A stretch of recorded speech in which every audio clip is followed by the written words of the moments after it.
as it's known, is the place where you sell books, how you make them available to people who want to buy. And there are a number of places you can do this. You can sell them through shops, you can go to events and sell them. You can sell them online, through your own site, through publisher sites like Lulu, or through the online e-tailers such as Amazon or others. And if you are selling online, you rapidly then have to face a question as to whether or not you want to publish simply real books, in terms of paper editions, or whether you want to go down the e-book route, or as I put it, to E or not to E, that is the question. Back in the dark ages of about 3 years ago, when I first published Heavy Duty People, I did so simply as a normal physical copy. And at the time, I remember being a bit concerned about whether or not I ought to publish an e-book version for fear of piracy and all those other problems. So to begin with, for the first 5 months, it was simply only available as a hard physical copy. However, then I decided to take the plunge and produce an e-book version. So what's this done for sales?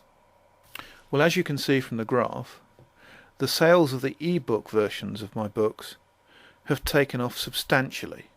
Now, if they weren't available, presumably some people who've bought the e-book might have bought the physical copy. But given that sales of the e-book versions of my books are running at something like 4 to 1 to the physical copies, I do wonder how many extra physical copies I might have sold if the e-books weren't there. But interestingly, going back to making a profit from sales for a moment, it's also true that the revenue I'm getting from selling e-books is actually at least as much, and most of the times more, than I'm getting from selling physical copies. So if you haven't taken the plunge and put your books out as e-books, then I seriously think you ought to consider it. Pricing is also an important part of your marketing mix. Please don't make the mistake that I did when I started out. Check to see what a likely comparative price for your book in the marketplace ought to be. When I put my first book out, its pricing was driven essentially by the need to make a small margin on top of the production costs, given the channel that I'd used to produce the books in the first place. As a result, it actually is too expensive for its marketplace, and I've had to address this in starting to produce other editions. I've read about people who've used a strategy of having the first book in a series priced extremely competitively, particularly if they're producing an ebook version, on the grounds that once they've got readers hooked, they may then go on to buy the later books in the series, which can be priced at a higher rate. And if you have a series that you've produced, one thing you might consider once it's been out for a while is perhaps producing a reader, a larger book containing a number of the books of the series, which can be priced in effect at a discount on buying the individual books, but can still represent good value for potential readers. But what really gets people to buy books? And the answer I've been given by somebody, which I think is probably true, is what really sells books is people that you don't know talking to other people you don't know about your books. So the question then is, how do you get them talking? And I think there are two things you need to be thinking about here. Firstly, who's your market? So in the case of my biker book, I think there's a number of potential groups that might be interested, which may have some overlaps. There will be people who are interested in motorbikes and biking. There's a political aspect to the book, so there might be people who are interested in politics who'd have an interest. But I think the largest group of people that are going to have a potential interest, if I can reach them, are people who are interested in crime fiction. So I think my target readers will look something like the Venn diagram on the left. The question then is, how are you going to reach them? And here I think you need to be focused on what networks can you build that link into your potential readers through your personal contacts, through LinkedIn, through Facebook, through all the social media that's out there.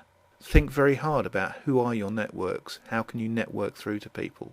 And then you need to feed those networks through social media with appropriate content.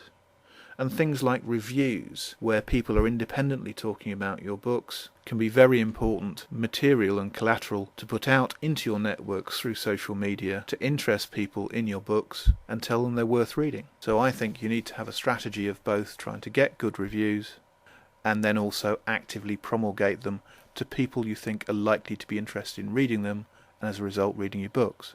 Now, you will find that if you go out looking for potential reviewers, you will send books out to quite a few people who request them, who then don't bother to do a review.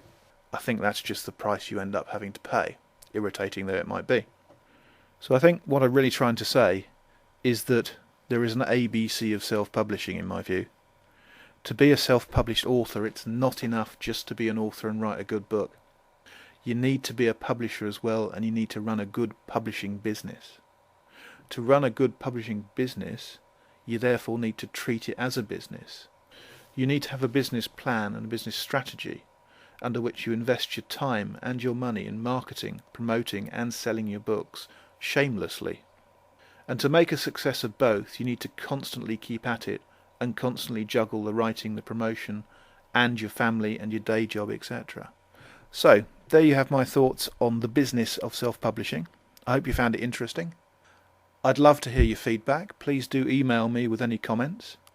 Or if you'd like to, please do link up with me on LinkedIn. I'm at Ian Park. Or connect with me on Facebook, again at Ian Park. And please do keep an eye on my website, bad-press.co.uk, for the next release of my books. Thank you. Bye now.